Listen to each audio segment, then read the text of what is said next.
ओम शांति। ओम शांति। ओम शांति। आज 16 मई 2025। बाबा कहते कि परमात्मा मैं भी एक आत्मा हूँ। मुझे बच्चों को ज्ञान देने के लिए इस तन का सहारा लेना पड़ता है, और जो मेरे वाक्य हैं वो महावाक्य हैं, मनुष्यों के वाक्य हैं। मैं तमो प्रधान से सतो प्रधान,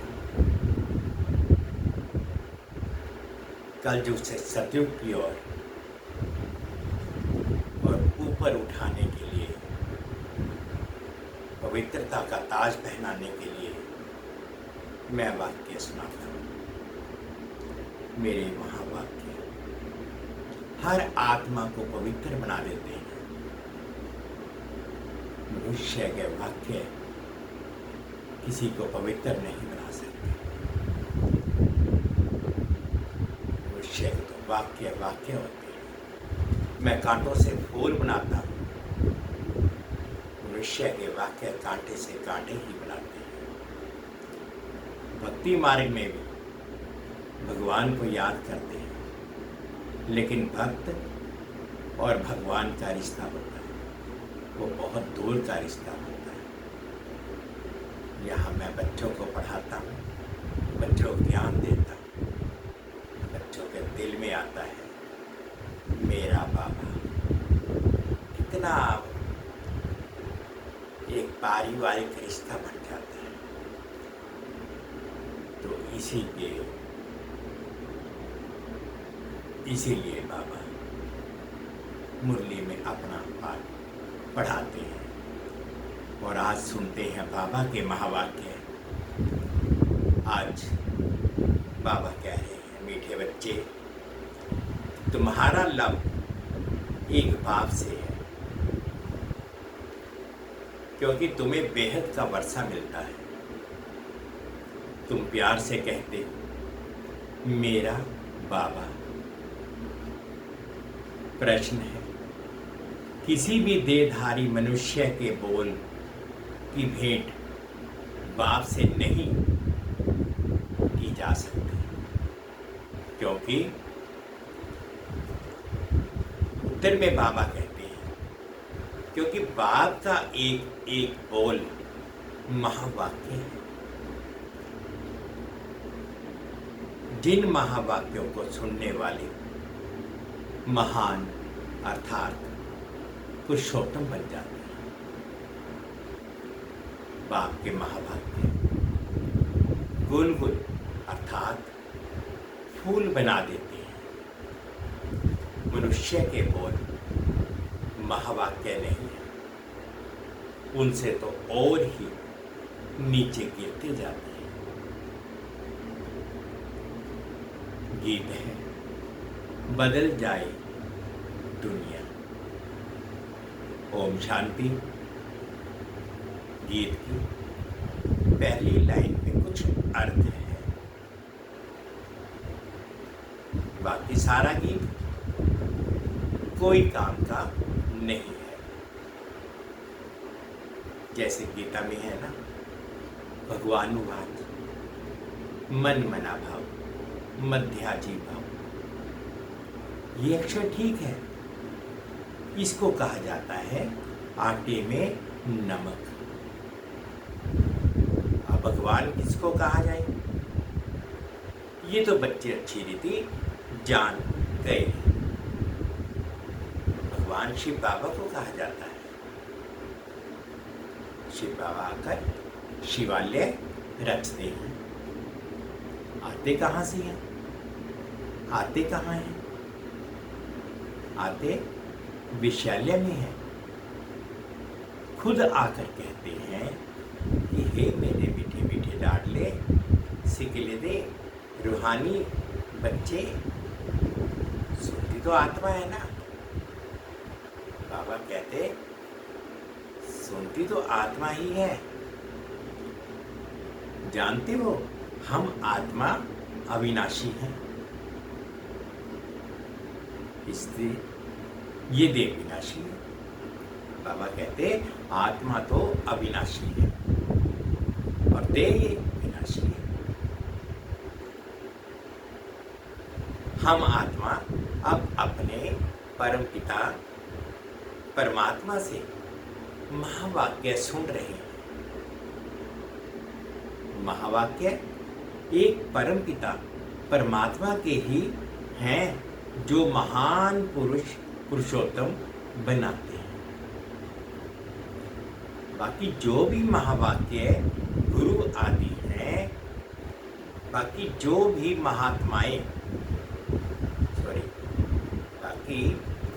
महात्माएं गुरु आदि हैं, उनके कोई महावाक्य नहीं है। शिवोम जो कहते हैं वह भी सही वाक्य है नहीं। अभी तुम बाप से महावाक्य सुनकर गुलगुल बनते हो। कांटे और फूल में कितना फर्क है। अभी तुम बच्चे जानते हो हमको कोई मनुष्य नहीं सुनाते हैं। इस पर शिव बाबा विराजमान है।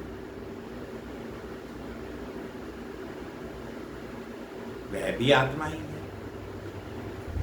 परंतु उनको कहा जाता है परम आत्मा।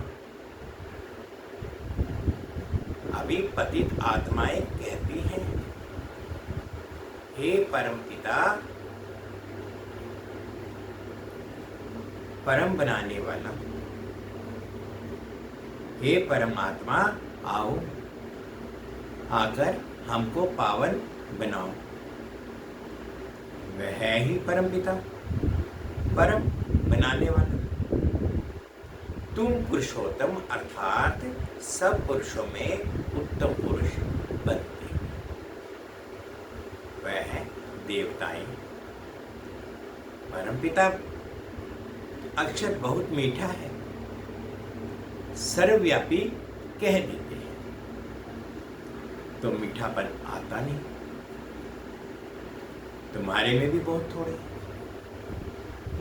जो प्यार से अंदर याद करते हैं। वह स्त्री पुरुष तो एक दो को स्थूल में याद करते हैं। ये है आत्माओं को परमात्मा को याद करना बहुत प्यार से। भक्ति मार्ग में इतना प्यार से पूजा नहीं कर सकते, वह लव नहीं रहता। बाबा कहते कि भक्ति मार्ग में पूजा करते हैं पर वो लव नहीं रहता जो बाप और बेटे का होना चाहिए। वहाँ तो भक्त और भगवान का होता है, दूर का रिश्ता नजर आता है। अभी तुम बच्चों को बहुत लव है। आत्मा कहती है मेरा बाबा। आत्माएं भाई भाई है ना। हर एक भाई कहते हैं बाबा ने हमको अपना परिचय दिया, तो वह लव नहीं कहा जाता। जिससे कुछ मिलता है उसमें लव रहता है। बाप में बच्चों का लव रहता है क्योंकि बाप से वर्षा मिलता है। जितना जास्ती वर्षा उतना बच्चे का जास्ती लव रहेगा। अगर बाप के पास कुछ भी प्रॉपर्टी है नहीं, दादे के पास है, तो फिर बाप में इतना लव नहीं होगा। फिर दादे से लव हो जाएगा। समझेंगे? इससे पैसा मिलेगा। अभी तो है बेहद का बाप। तुम बच्चे जानते हो हमको बाप पढ़ाते हैं, तो बहुत ही खुशी की बात है। भगवान हमारा बाप है। जिस रास्ता बाप को कोई भी नहीं जानते, ना जानने कारण फिर अपने को बाप कह देते हैं। जैसे बच्चे से पूछो तुम्हारा बाप कौन, आखिर कह देते हैं हम। अभी तुम बच्चे जानते हो उन सब बापों का बाप है जरूर, हमको जो अभी बेहद का बाप मिला है उनका कोई बाप है नहीं।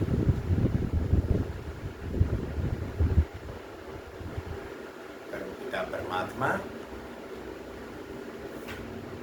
ये स्वयं कहते हैं कि मेरा कोई बाप नहीं, कोई टीचर नहीं, कोई सतगुरु नहीं, मैं स्वयं सब कुछ हूँ।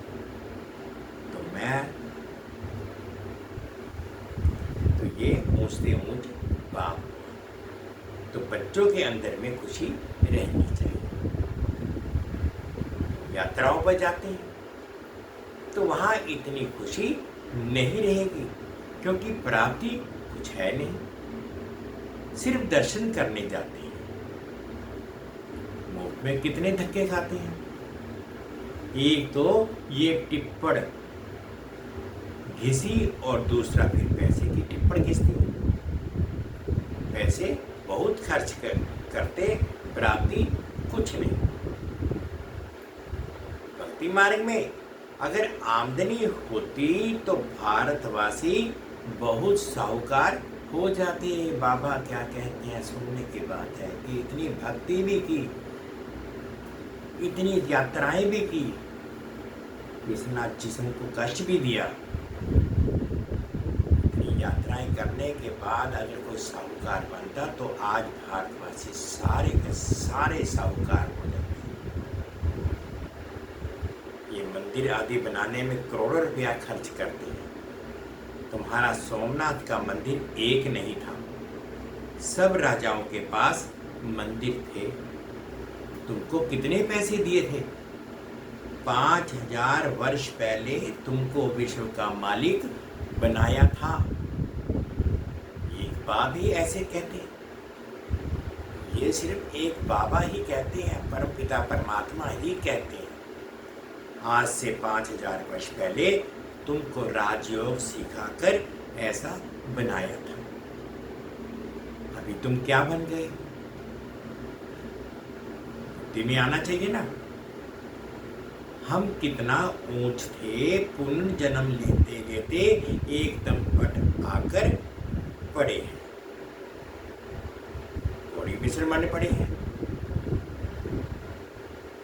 फिर अभी हम बाबा के पास जाते हैं,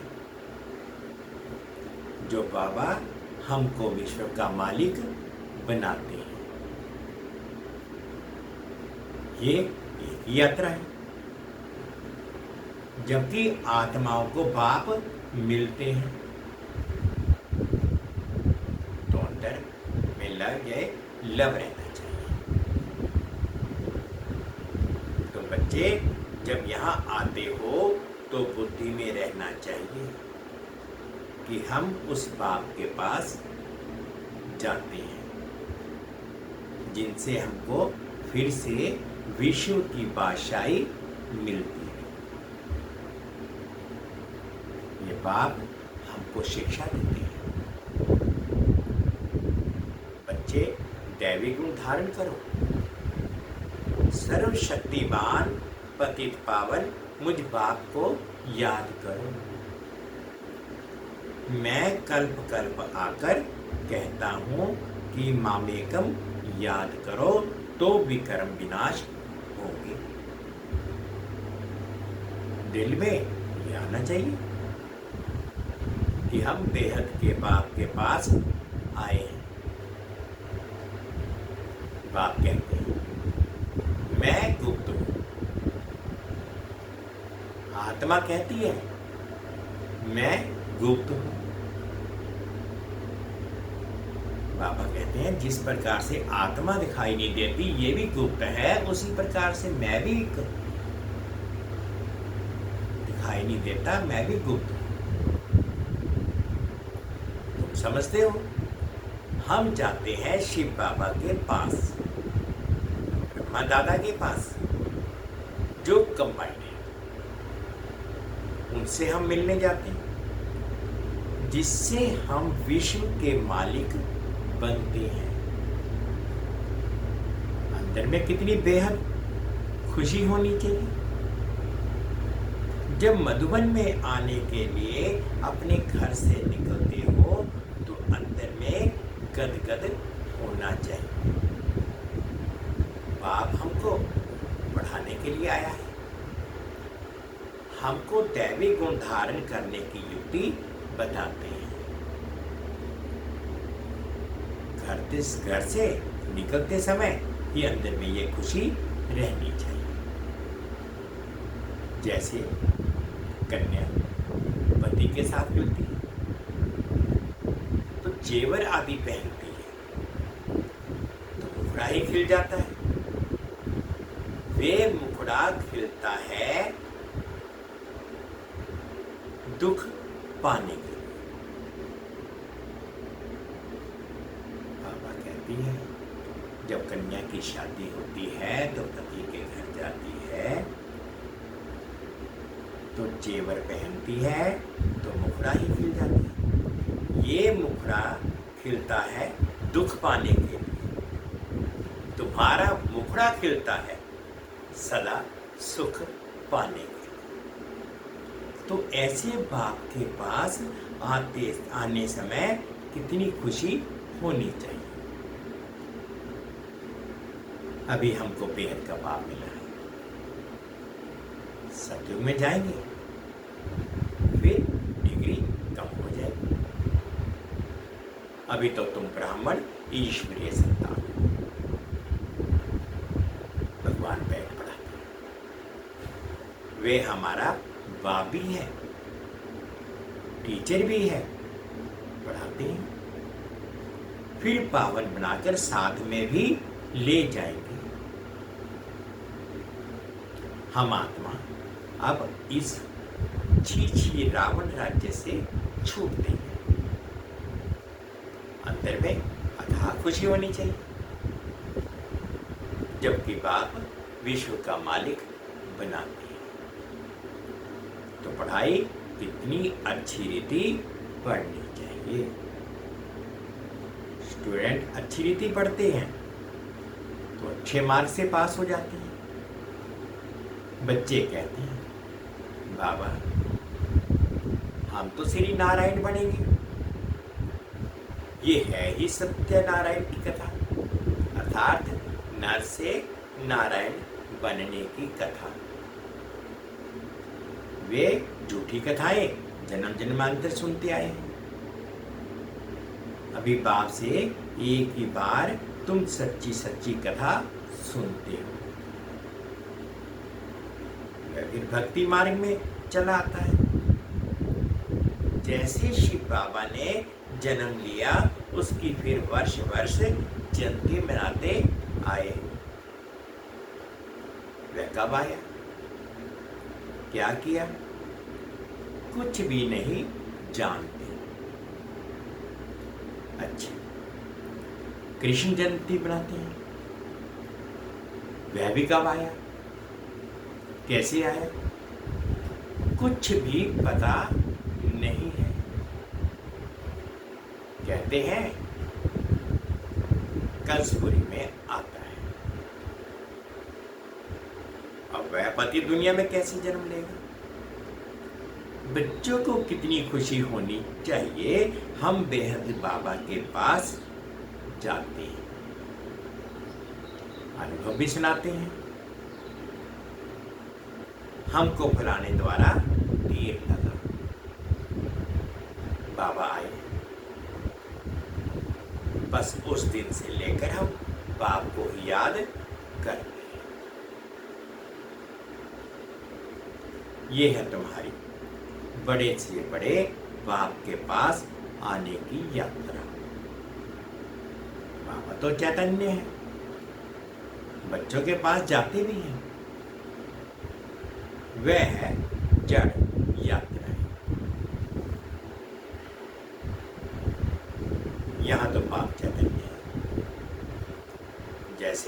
हम आत्मा बोलती है, वैसे परमात्मा बाप भी बोलते हैं शरीर द्वारा।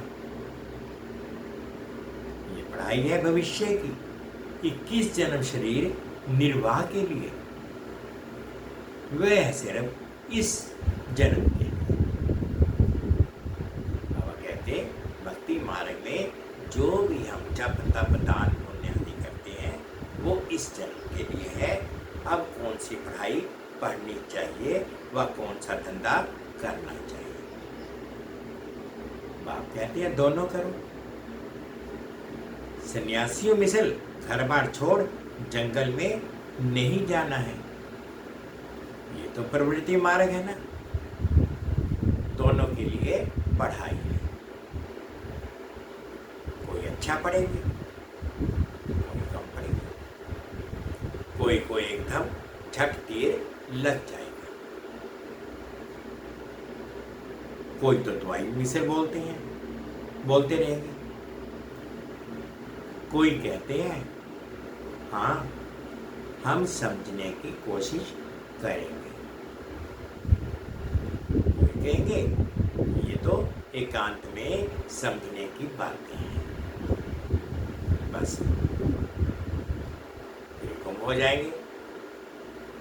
कोई को ज्ञान का तीर लगा तो झट आकर समझेंगे। कोई फिर कहेंगे हमको फुर्सत नहीं,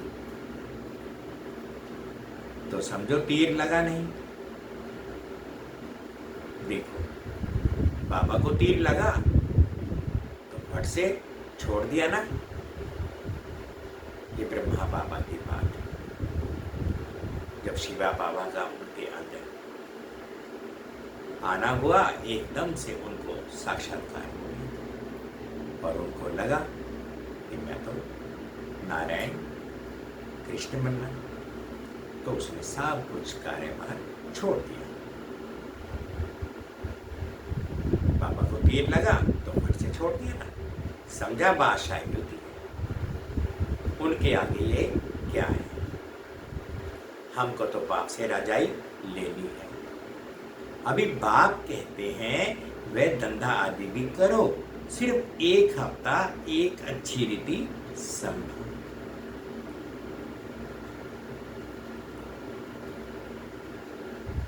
बाबा कहते हैं कोर्स करना है 1 हफ्ते का, इसके लिए थोड़ा सा समय तो निकालना है और बाबा का परिचय भी मिल जाता है, अपना भी परिचय मिलता है, फिर ज्ञान को समझना आसान हो जाता है।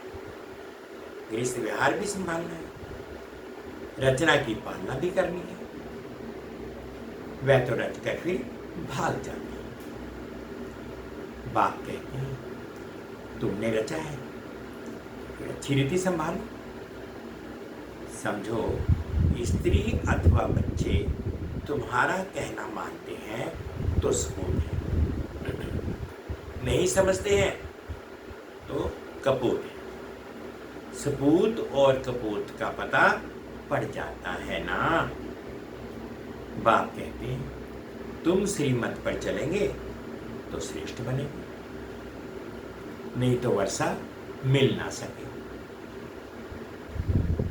पवित्र बन, सपूत बच्चा बन, नाम वाला कर। भीड़ लग गया तो फिर तो कहेंगे बस अभी तो हम सच्ची कमाई करेंगे।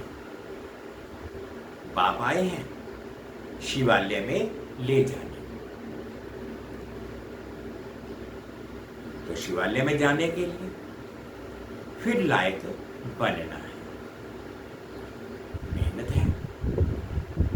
बोलो अब शिव बाबा को याद करो, मौत सामने खड़ा,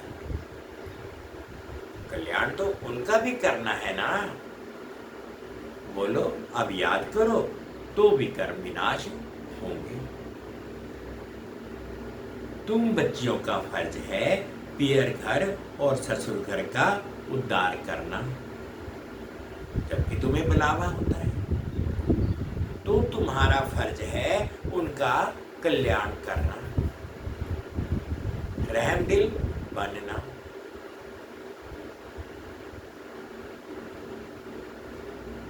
बिल्कुल बनना चाहिए ना। पतित तमो प्रधान मनुष्य को सतो प्रधान बनने का रास्ता बताना है। तुम जानते हो,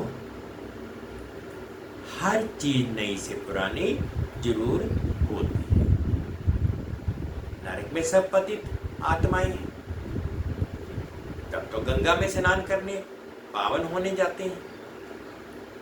पहले तो समझें कि हम पतित हैं, इसलिए पावन बनना है।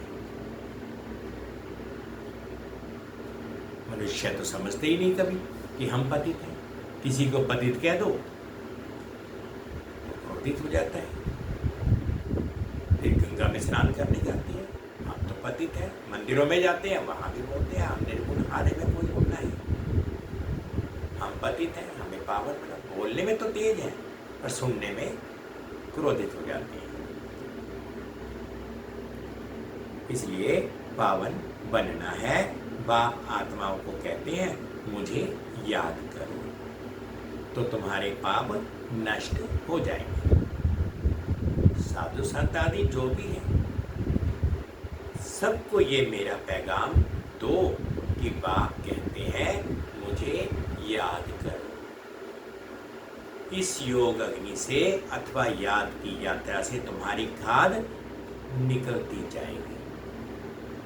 तुम पवित्र मन मेरे पास आ जाएंगे, मैं तुमको साथ ले जाऊंगा। जैसे जैसे बिच्छू होता है, चलता जाता है, जहां नरम चीज देखता है तो डंक मार देता है। पत्थर को डंक मार क्या करेगा? तुम भी बाप का परिचय दो, ये भी बाप ने समझाया है। मेरे भक्त कहाँ रहते हैं? शिव के मंदिर में, कृष्ण के मंदिर में, लक्ष्मी नारायण के मंदिर में। भगत मेरी भक्ति करते रहते हैं। बाबा कहते कि भक्त मेरी भक्ति करते रहते हैं तो बच्चे ना,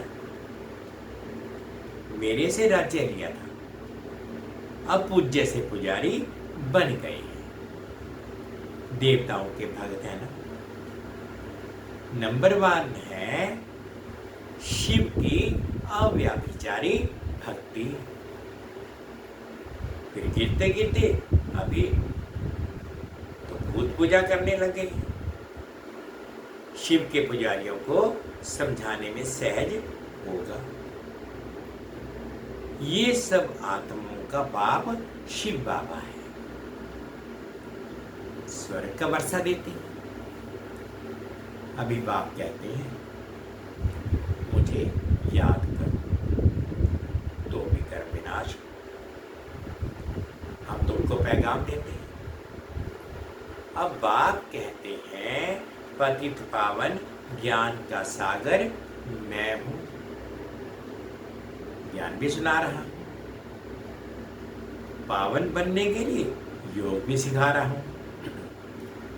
ब्रह्मा तन से मैसेज दे रहा हूं, मुझे याद करो। अपने 84 जन्मों को याद करो। तुमको भगत मिलेंगे मंदिरों में, फिर कुंभ के मेले में।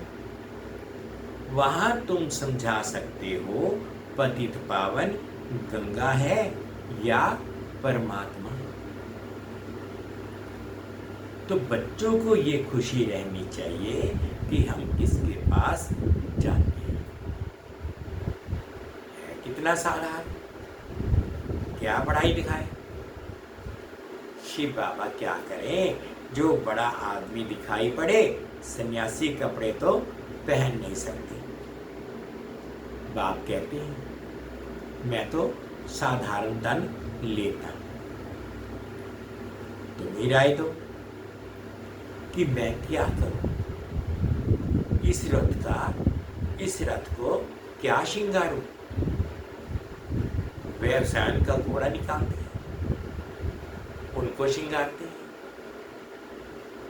यहाँ शिव बाबा का रथ फिर बैल बना दिया है। बैल के मस्तक में गोल गोल शिव का चित्र दिखाते। अब शिव बाबा बैल में कहां से आएगा? भला मंदिर में बैल क्यों रखा है? शंकर की सवारी कहती है। सूक्ष्म वतन में शंकर की सवारी होती है क्या? ये सब बातें हैं भक्ति मार्ग जो ड्रामा में नून है। अच्छा, मीठे मीठे से खिलते बच्चों प्रति माता पिता बाप दादा का याद प्यार और गुड मॉर्निंग। रूहानी बाप की रूहानी बच्चों को नमस्ते। हम रूहानी बच्चों की रूहानी माता पिता बाप दादाजी को याद प्यार गुड मॉर्निंग और प्यार भरी नमस्ते जी।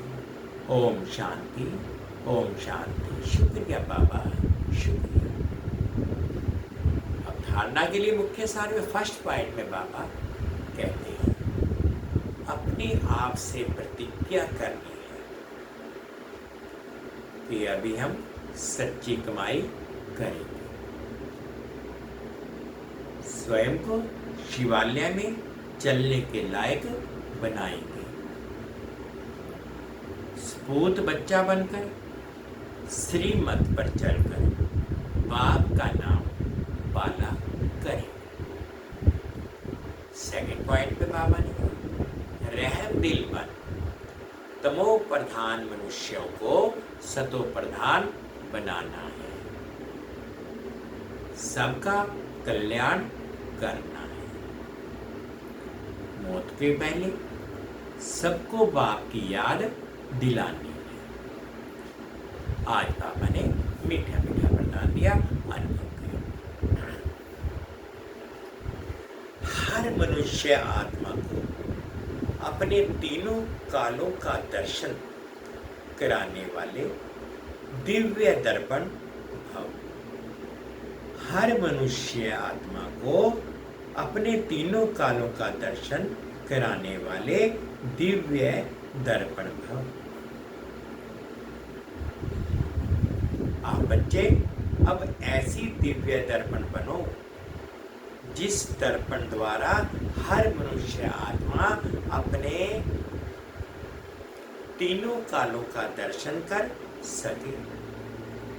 उन्हें स्पष्ट दिखाई दे कि क्या था और अभी क्या हूं, भविष्य में क्या बनना है।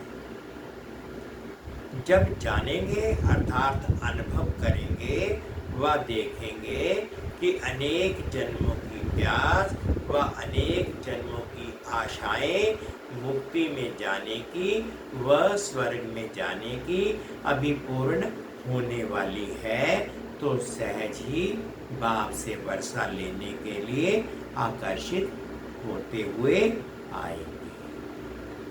स्लोगन है एक बल एक भरोसा। एक बल और एक भरोसा। इस पाठ को सदा पक्का रखो तो बीच भंवर से सहज निकल जाएंगे। अव्यक्त इशारे हैं रूहानी रॉयल्टी और प्योरिटी की पर्सनैलिटी धारण करो। वारिस क्वालिटी प्रत्यक्ष तब होगी जब आप अपनी प्योरिटी की रॉयल्टी में रहेंगे। कहाँ भी हद की आकर्षण में आंख ना डूबे। वारिस अर्थात अधिकारी, तो जो यहाँ सदा अधिकारी स्टेज पर रहते हैं कभी भी माया के अधीन नहीं रहते होते। अधिकारीपन के शुभ नशे में रहते ऐसे अधिकारी स्टेज वाले ही वहाँ भी अधिकारी बनते हैं। मीठे बच्चे, तुम्हारा लव एक बाप से है क्योंकि तुम्हें बेहद का वर्षा मिलता है। तो प्यार से कहते मेरा बाबा। ओम शांति। शुक्रिया बाबा, शुक्रिया। 2 मिनट के लिए बाबा की याद।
ओम शांति, ओम शांति, ओम शांति।